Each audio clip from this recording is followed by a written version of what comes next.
ایک غیر مسلم نے اسلام قبول کیا تو اس سے پوچھا گیا کہ اسلام کی کس بات نے تجھے متاثر کیا؟ تو وہ بولا کہ صرف ایک واقعہ میری ہدایت کا سبب بن گیا۔ کہا مجلس رسول صلی اللہ علیہ وآلہ وسلم لگی ہوئی تھی، لوگوں کا ہجوم تھا۔ ایک شخص نے عرض کی، حضور میرے لیے دعا کر دیں، میرا بچہ کئی دنوں سے مل نہیں رہا، مل جائے۔ قبل اس کے کہ حضور کے ہاتھ رکتے، ایک شخص مجلس میں موجود تھا، کھڑا ہو گیا۔ حضور میں ابھی فلاں باغ سے گزر کر آیا ہوں، اس کا بچہ وہاں بچوں کے ساتھ کھیل رہا تھا۔ باپ نے جب یہ سنا کہ میرا بچہ فلاں باغ میں ہے تو اس نے دوڑ لگا دی۔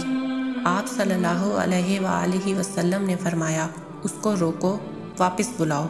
اس نے کہا، حضور آپ جانتے ہیں کہ ایک باپ کے جذبات کیا ہوتے ہیں؟ کہا اچھی طرح سے آگاہ ہوں، لیکن تمہیں بلایا ہے، بلانے کا بھی ایک مقصد ہے۔ اس نے کہا، جی حضور ارشاد فرمائیں۔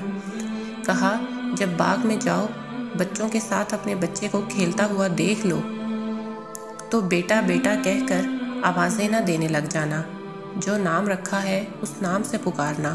کہا حضور میرا بیٹا ہے، اگر میں بیٹا کہہ کے بلاؤں تو حرج بھی کیا ہے؟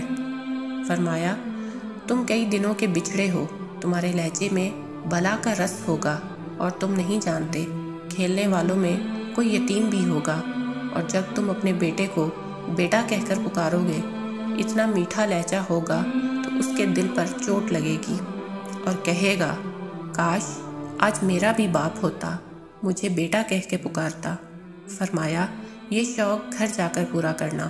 آپ نے فرمایا، کسی بیوہ کے سامنے اپنی بیوی سے پیار نہ کرو، غریب کے سامنے اپنی دولت کی نمائش کرنے سے روکا گیا۔ حضور صلی اللہ علیہ وآلہ وسلم نے یہاں تک فرمایا کہ اپنے گوشت کی خوشبو سے اپنے ہمسائے کو تنگ نہ کرو۔ اس غیر مسلم نے کہا کہ حضور صلی اللہ علیہ وآلہ وسلم کے اس واقعے نے کہ کسی یتیم کے سامنے اپنے بیٹے کو بیٹا کہہ کر نہ پکارو، اس نے مجھے بتایا کہ اسلام کیا ہے۔